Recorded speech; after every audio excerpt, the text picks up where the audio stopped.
I'm Dr. Muller. I'm the director of the Dhabi Falcon Hospital.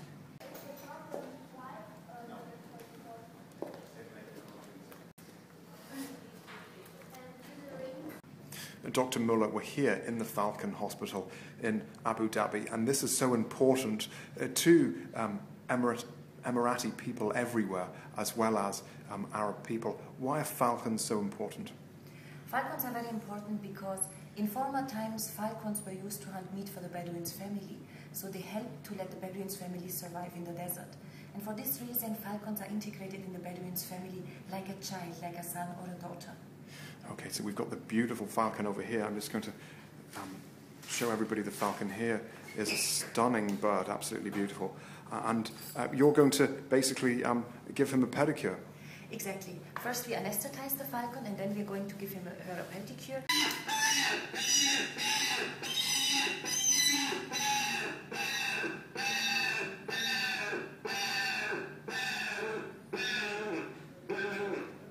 So you're giving the bird, the falcon, is basically being put to sleep. Exactly, we give an anesthesia, and by the way, the anesthetic is the same that's used in humans. It's a very soft and gentle anesthesia, and we wait until she's fully asleep. So she's almost asleep? Yes, she's like 70% asleep now, and once she's completely asleep, then we can start doing the procedure for her. But it's not a deep anesthesia, it's just a mild sedation because it's not painful for the bird. I'm going to try and touch this beautiful falcon that's just been put to sleep so we can trim her nails. Here we go. So I just touch the bird here like this? Yes, you make it like this. Okay. Ooh. Wow, they're quite heavy, quite strong birds. Yeah, if you touch like this, you can feel the chest. Let's have a look. Beautiful, beautiful feathers. Like, very powerful, almost like a sort of, wow, and look at the wingspan. It's like an Arnold Schwarzenegger of the bird world. Very strong. And I'm going to... It's not Arnold Schwarzenegger, it's a lady. Okay, so of course it's not, it's a lady. Of course it's a lady. So it's not like Arnold Schwarzenegger. Maybe Wonder Woman, maybe. Maybe, yes. And we're looking at the falcon's feet, huge claws, and you can see how they could actually kill a gazelle. I understand they can take down a gazelle. They could take down a human almost, couldn't they? No, not a human actually. Falcons are not attacking humans. But if you look at the feet, definitely you wouldn't like to be the rabbit when she comes along. So very, very sharp. I'm just going to touch the falcon's feet here, its claws. Wow.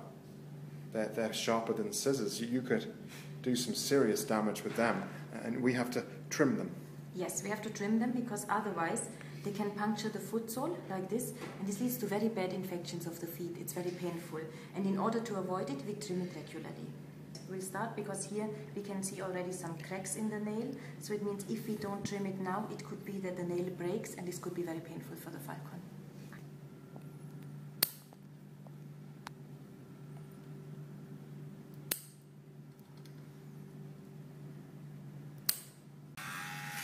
Dr. Muller, we've got out a special filing machine. Yes. This really is a proper manicure, like as if you're going to a beauty salon. That's better than in a beauty salon, because we do so many things in a very professional way that you cannot imagine it's for a falcon. Now, here we are filing the nails, and actually what we are using, it's a special tool that's revised for falcons. It's actually a drilling machine that you can use in the household, and it comes from the do-it-yourself shop. There is nothing for falcons, so we have to reinvent everything for our birds. So I'm taking the drill, and I'm going to try and pick up the bird here, just pick up its claw. Oh my god, it's so big. Which one are we going to do? Hold it here, this one. Hold it here? Yes. Yeah. Oh, it's nice and warm. He's not going to wake up, is he? They have more than 40 Alright, so just like this? Yes. And what's she called? Does she have a name? No, she doesn't have a name. Because in our not all of them have names. You don't always name your pets, do you? Exactly. Some of them have names, and the names always reflect their ability in hunting. It's not just a name like Sammy or Fluffy. And it's difficult here to file the nail yes. of the bird. The I feel like this is too much of a responsibility. Muller, we're looking at the ear of the bird, and it's basically a hole. It's a hole covered with feathers, so it does not affect anything during the flight. And then you have a look at the eye. The eyelid is closing from bottom to up, not from up to down. So this is something really special. And then there is something very spectacular. In a falcon, you have this little notch here. It's a little notch along the beak, and it's called falcon's tooth. So it's not true that birds or falcons don't have teeth. They do. They have 2 teeth, and that's the correct anatomical name. And they need it because they're killing the bird, the prey with the teeth, with the beak. And it's the only bird of prey that actually kills with the beak. So you don't really have a chance if there's a falcon around, do you? Well, as I said, they are not attacking humans, but the prey has no chance, yes. Dr. Muller, we've got a beautiful falcon here in front of us, and I am going to try and hold her. What do I need to do? You need to close your hand in a fist, and then the falcon will sit on top of it. Okay, so here we go. Okay, just pitch into a fist. Here we go. I'm holding the falcon here, and we're tying. She wants to bite me. No, she will not bite. Hello, Bahan. Oh, biting on the microphone. Oh, no. Oh, you don't like it, do you? You talk and bite. She thinks it's food. Oh, you want to eat it? Yes, she wants to eat it. She thinks it's food because it's a red color. She thinks it's meat because of the red color. Dr. Muller, we're going to try and feed the falcon here. She's very hungry. She kept biting the microphone there. And we've got some chicken. We got some quail. We've got some quail.